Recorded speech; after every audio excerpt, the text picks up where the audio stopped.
Assalamualaikum warahmatullahi wabarakatuh. Shalom, Om Swastiastu, Namo Buddhaya, salam kebajikan. Salam sejahtera bagi kita semua.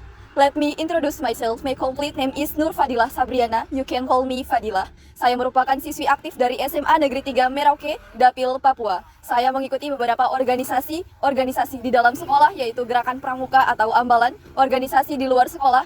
Pertama yaitu Saka Dirgantara yang dinaungi oleh TNI Angkatan Udara, dan yang kedua yaitu Putra Putri Cendekiawan Indonesia, dan saya sebagai Sekretaris Departemen Sosial. Education is not preparation for life, education is life itself. Let's prepare the 2045 generation with superior knowledge and character. Pendidikan di Papua Selatan seringkali terhambat oleh kurangnya akses terhadap teknologi informasi dan komunikasi. Keterbatasan ini menyulitkan siswa dan guru dalam mengakses materi pendidikan terbaru, sumber daya pembelajaran online, dan pelatihan bagi pendidik. Selain itu, masalah administratif seperti pengelolaan dan pendidikan yang tidak efektif juga turut mempengaruhi kualitas pendidikan di wilayah ini. Penggunaan platform social network atau jejaring sosial dapat menjadi solusi efektif dalam meningkatkan kualitas belajar di Papua Selatan. Media sosial ini memainkan peran besar dalam pendidikan. Hal ini tentu saja dibuktikan dengan semakin banyaknya metode yang dikembangkan dalam dunia pendidikan yang banyak menggunakan media pembelajaran media sosial.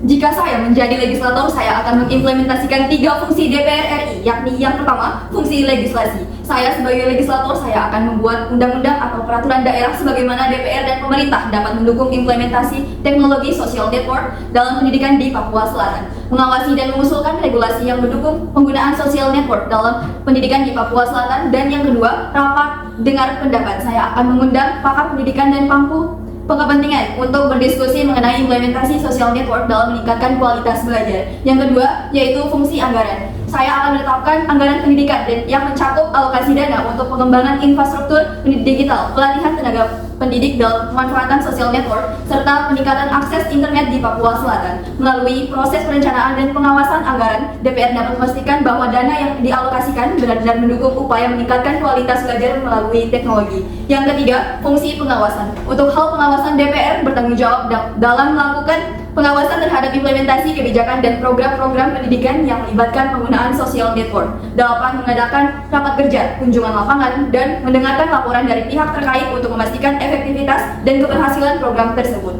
Pengawasan yang baik juga akan membantu memastikan bahwa perlindungan data siswa dan privasi terjaga dengan baik. Dengan fungsi legislasi, anggaran, dan pengawasan yang dijalankannya, DPR dapat memberikan kontribusi yang signifikan dalam membangun lingkungan pendidikan yang kondusif dan berinovasi di Papua Selatan melalui penggunaan social network. Ini juga mencakup upaya untuk mengatasi tantangan-tantangan infrastruktur, literasi digital, serta keterlibatan aktif masyarakat dan orang tua dalam proses pendidikan.